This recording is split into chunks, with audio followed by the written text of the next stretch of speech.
नमस्कार, मी स्पृहा जोशी. कसे आहात तुम्ही सगळे? आजच्या भागामध्ये तुम्हा सगळ्यांचं मनापासून स्वागत. आज फरमाईशचा भाग आहे आणि एक खूप गोड कविता जिची इतक्या लोकांनी म्हणजे इतक्या जास्त लोकांनी फरमाईश केली आहे. ती कविता आहे माझी कन्या, म्हणजे कवी बी नारायण मुरलीधर गुप्ते यांची गाई पाण्यावर काय म्हणून आल्या ही कविता. मला आठवते मी खूप लहान होते तेव्हा माझ्याकडे आठवणीतल्या कविता नावाच्या अप्रतिम पुस्तकांचे 4 भाग माझ्या आईबाबांनी मला भेट म्हणून दिले होते आणि त्यात ही कविता होती आणि आजी आणि आई मला नेहमी ही कविता ऐकवायच्या आणि माझ्या ती पक्की डोक्यात बसलेली कविता आहे. पण जेव्हा अशा जुन्या कविता पुन्हा एकदा प्रेक्षकांकडून त्यांची फरमाईश येते तेव्हा त्याचा आनंद इतका मोठा असतो की मी तुम्हाला तो शब्दात सांगू शकणार नाही. त्यामुळे मी ठरवलं की आज फरमाईशच्या या भागामध्ये हीच कविता तुम्हाला सगळ्यांना ऐकवायची. मित्रांनो, ही जी मूळ कविता आहे ती बरीच मोठी आहे आणि ती इतकी मोठी कविता सादर करणं शक्य नाही. त्याच्यामुळे त्याचं एक एडिटेड व्हर्जन मी आज तुमच्या सगळ्यांसमोर सादर करणार आहे. पण खाली डिस्क्रिप्शन बॉक्समध्ये मात्र ही अख्खी कविता आणि तिचे संपूर्ण शब्द आम्ही दिलेत. त्यामुळे ज्यांना उत्सुकता आहे त्यांनी ती अख्खी कविता जरूर वाचा. फार गोड कविता आहे. कविता सादर करण्यापूर्वी फक्त तिची एक छोटीशी पार्श्वभूमी मात्र मी नक्की सांगणार आहे. त्यामुळे तिचा आस्वाद घेताना, तिचा आनंद घेताना कदाचित तुम्हाला जास्त मजा येईल. ही कविता तसं बघायला गेलं तर फार करुण आहे. ही कविता एका बाबांची आणि त्यांच्या लाडक्या लेकीची कविता आहे. जेव्हा आपण कवितेचा वेगवेगळ्या पद्धतीने अर्थ लावायचा प्रयत्न करतो तेव्हा आपल्याला काय काय मजेच्या गोष्टी सापडतात. खूप पूर्वीच्या काळातली कविता आहे जिथे एक परिस्थिती ज्यांची फार चांगली नाही आहे असे वडील त्यांच्या छोट्याशा 4-5 वर्षांच्या मुलीची समजूत घालत आहेत. आता कदाचित ही मुलगी ते एकटे वाढवत आहेत, ही आईविना पोर आहे, त्यामुळे तिची समजूत नक्की कशी घालायची, त्या इतक्याशा जीवाला नक्की काय सांगून कम्फर्ट करायचं हे कदाचित तिच्या बाबांना कळत नाही आहे. पण तरीसुद्धा ते वेगवेगळ्या उपमा देऊन, वेगवेगळे अलंकार देऊन ती कविता मांडतात आणि त्या कवितेतून ते आपल्या छोट्या लेकराचं सांत्वन करायचा प्रयत्न करतात. तुम्हाला सगळ्यांना माहिती आहे मी काही गायिका नाही आहे, पण काही काही कवितांची आणि एस्पेशली काही काही जुन्या कवितांची गंमतच ती असते, जर आपण त्या गाऊन म्हटल्या तर त्या आपल्यालाही आवडतात आणि त्या समोरच्यापर्यंतही जास्त पोहोचतात. त्यामुळे आज ही कविता मी गाऊन सादर करणार आहे. मला माहिती आहे मी चुकणार आहे, पण तुम्ही सगळे सांभाळून घ्याल याची मला खात्री आहे. कविता सादर करते.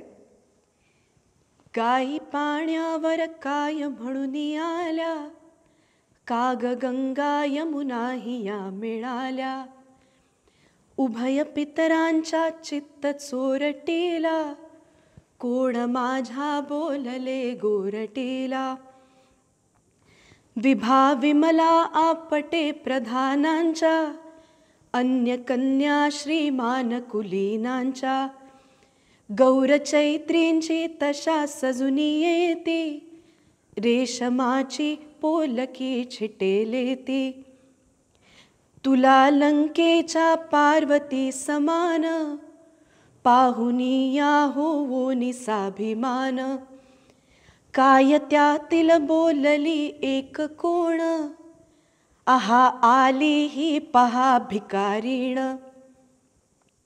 आता बाबा मुलीला समजावत आहेत की कुठल्या तरी मैत्रिणीने तुला असं म्हटलं का की ज्या स्वतः खूप छान छान कपडे घालून आल्या आहेत त्यांनी तुला असं म्हटलं का, लंकेची पार्वती म्हणजे अत्यंत गरीब अवस्थेतली एखादी मुलगी की कोणीतरी भिकारीण आली असं त्या तुला म्हणाल्या का. आणि ते तिला समजावतात की चिखलात उगवलेलं कमळ भिकारी असतं का, किंवा धुळीत असलं तरी रत्न भिकारी असतं का, एखाद्या दोऱ्यामध्ये ओलेला असेल तरी फुलांचा जो हार असतो, फुलांची जी माळ असते ती भिकारी असते का. मग माझ्यामुळे तू कशी भिकारी असशील. पंख संपर्के कमळ का भिकारी, धूली संसर्गे रत्न का भिकारी, सूत्र संगे सुमहार का भिकारी, कशी तू ही मग मजमुळे भिकारी. लाट उसळोनी जळी खळे व्हावे, त्यात चंद्राचे चांदणे पडावे, तसे गाली हासता तुझ्या भावे, उचंबळुनी लावण्यवर वाहावे. नारी मायेचे रूप हे प्रसिद्ध, सोस लेण्यांचा त्यास जन्मसिद्ध, तोच बीजांकुर धरी तुझा हेतू, विलासाची होशील मोगरी तू. ते बाबा तिला सांगतात की सगळ्या बायकांना मला माहिती आहे दागदागिन्यांचा सोस असतो, पण तू त्यांच्यासारखी वागू नकोस, नाही तर फक्त विलासात, फक्त या दागदागिन्यांमध्ये तुझा जीव रमवायला तू लागशील आणि नटमोगरी ज्याला म्हणतो आपण तशा पद्धतीची एक मुलगी होशील. पण ती छोटी मुलगी इतकी ती अशी बिचारी झाली आणि इतकी रडतीये की शेवटी तिच्या डोळ्यातलं पाणी त्यांना सहन होत नाही आणि ते म्हणतात, तुला घेईन पोलके मखमलीचे, कुडी मोत्यांची फूल सुवर्णाचे, हौसबाई पुरवीन तुझी सारी, परी आवरी हा महाप्रलय भारी. हौसबाई पुरवीन तुझी सारी, परी आवरी हा प्रलय महाभारी. आणि आता ते त्यांच्या मनातली खंत व्यक्त करतात की प्राणजांचे वर गुंतले सदाचे, कोड किंचित पुरविता नये त्यांचे, तदा बापाचे हृदय कसे होते, नये वदता अनुभवी जाणती ते. देव देतो सद्गुणी बालकांना, काय म्हणूनी आम्हा सकरंट्यांना. लांब त्याच्या गावास जाऊनिया, गूढ घेतो हे त्यास पुसोनिया.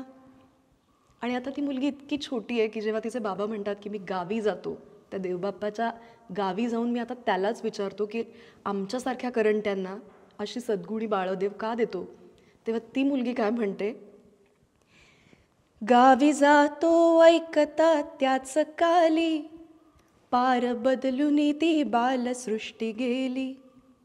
गळा घालून करपाश रेशमाचा, वदे येते मी पोर अज्ञवाचा, वदे येते मी पोर अज्ञवाचा. तर अशी ही आजची कविता होती, गाई पाण्यावर काय म्हणून आल्या. हिचं शीर्षक आहे माझी कन्या. आणि मी जसं म्हटलं तसं यामध्ये इतरही खूप जास्त कडवी आहेत. आत्ता फक्त एक छोटंसं एक व्हर्जन ह्या कवितेचं मी तुम्हाला ऐकवलं. जरूर ही संपूर्ण कविता वाचा. आजचा भाग तुम्हाला कसा वाटला हे आम्हाला लिहून कळवायला विसरू नका. तुमच्या प्रतिक्रियांची मी आतुरतेने वाट बघते. कमेंट्समध्ये आम्हाला हेही लिहून कळवा की ही कविता तुम्हाला कशी वाटली. तुमच्या लहानपणीच्या, तुमच्या बाबांबरोबरच्या तुमच्या कुठल्या आठवणी या कवितेच्या निमित्ताने जागृत झाल्या.